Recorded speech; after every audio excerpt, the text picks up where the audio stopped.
Hello guys, good morning. তো এখন চলে আসছি ছাদে।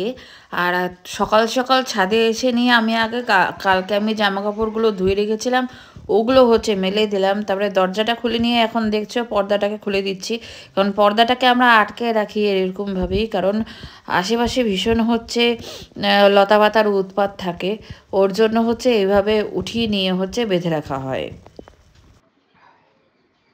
গাছটা এখন বাজে হচ্ছে 10:10। তো দেখতেই পাচ্ছ চিনি ছাড়া চা খাচ্ছি। চা খাই, কালকে রাত্রিবেলায় সব সবজি আমি কেটে রাখছি। ভাজা বাদে হচ্ছে বাদ বাকি যেসব আর কি তরকারি যা মাছ মাংস যা আছে সবের ইনগ্রিডিয়েন্টস আমার কাটা হয়ে গেছে। তো ওই জন্য নিশ্চিন্তে বসে একটু চা খাওয়া যাচ্ছে, ধীরে সুস্থে রান্নাবাড়ি করবো।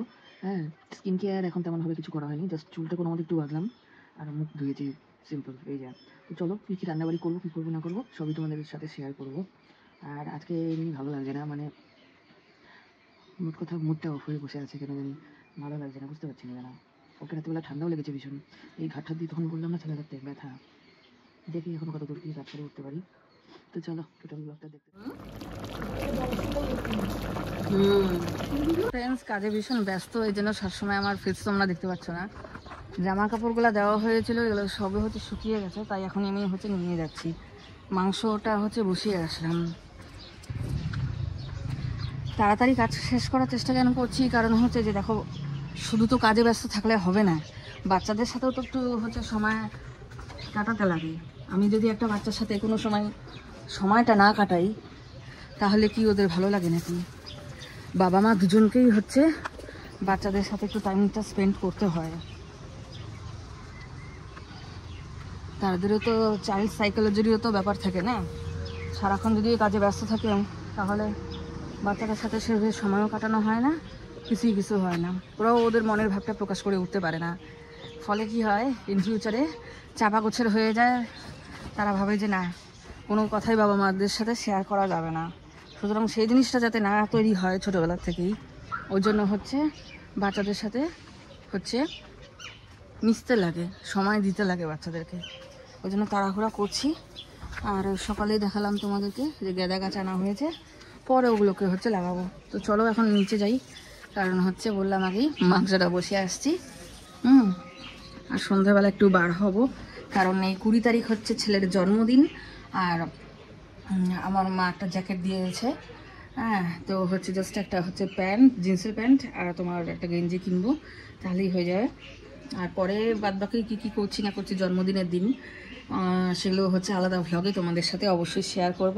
তো হচ্ছে চলো পরে আবার গল্প করছি। ফ্রেন্ডস, তো কিছুক্ষণ আগেই মিশো থেকে হচ্ছে প্রোডাক্টটা আসছিল, জ্যাকেট একটা অর্ডার করছিলাম, 289 টাকা দাম মাত্র। অন্যখান থেকে কিনতে গেলে এই জ্যাকেটের দাম হয়তো 1000 টাকাই নেবে। আর আমি সবসময় যেন প্রেফার করি মিশো, কারো ব্র্যান্ডের হয়ে আমি বলছি না, আমি কিনি যেহেতু বছরের পর বছর, ওই জন্য হচ্ছে দেখাচ্ছি। একটা হাফ জ্যাকেট পাতলা মতন কিনলাম, সবসময় না অত হচ্ছে বেশি ঠান্ডা লাগে না। এই দেখো পেছনটা, আর নিচের দিকে ক্যামেরা কপ, আর এই যে দুই সাইডে দুইটা পকেট আছে আমার জন্য। এটা হচ্ছে এখন হচ্ছে পটল ভাজা, আর আরেকটা হচ্ছে তোমার রান্না আমার হয়ে গেছে। আর এই সাইডে বসিয়েছি ডিম সেদ্ধ, তোমাদের দাদা খাবে কিন্তু। মাংস এখনো হয়নি, মাংস এখনো বাকি আছে। আর ফুলকপি রান্না করবো।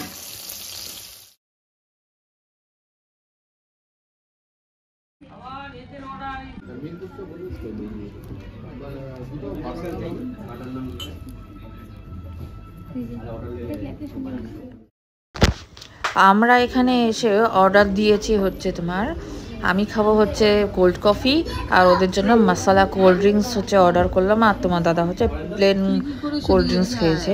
যাই হোক, আর স্বপ্নিল হচ্ছে তাকিয়ে তাকিয়ে দেখছে যে আঙ্কেল কী করে। তোমাদের দাদা গেছিল একটু বাইরের দিকে, আসলো, আর এই দেখো আমার কোল্ড কফি চলে এসছে। আমার কোল্ড কফি খেতে ভীষণ ভালো লাগে। ওদেরটা এখনও দেয়নি, দিবে, দিলেই দেখতে পাবে। এত সুন্দর লাগছিল যে সুন্দর করে একটু ভিডিওটা করেই ফেললাম, আবার খাচ্ছিলাম সেটাও একটু দেখালাম। তোমাদেরকে তো না দেখালে চলে না, তাই একটু দেখালাম। যাই হোক, ওদেরকে হচ্ছে ওদেরও কোল্ড ড্রিঙ্কস চলে এসছে, খাচ্ছে, খাক। আর তারপরে হচ্ছে চলে আসছে হচ্ছে চিকেন চাউমিন। যেহেতু দুপুরবেলায় হচ্ছে তোমার খেতে খেতে প্রচুর দেরি হয়েছে, ওর জন্য হচ্ছে হালকা খাওয়ারই হচ্ছে আমরা অর্ডার করেছি। তো এটা খাবো, খেয়ে ঠেয়ে নিয়ে হচ্ছে তারপরে বাড়িতে ব্যাক করব। তো সারাদিনটা বেশ ভালোই কাটলো, বিশেষ করে সন্ধেবেলাটা ওদের সাথে ভালোই টাইম স্পেন্ড করলাম। তো কেমন লেগেছে ব্লগটা অবশ্যই বলো, লাইক শেয়ার কমেন্টস করতে করতে ভুলো না।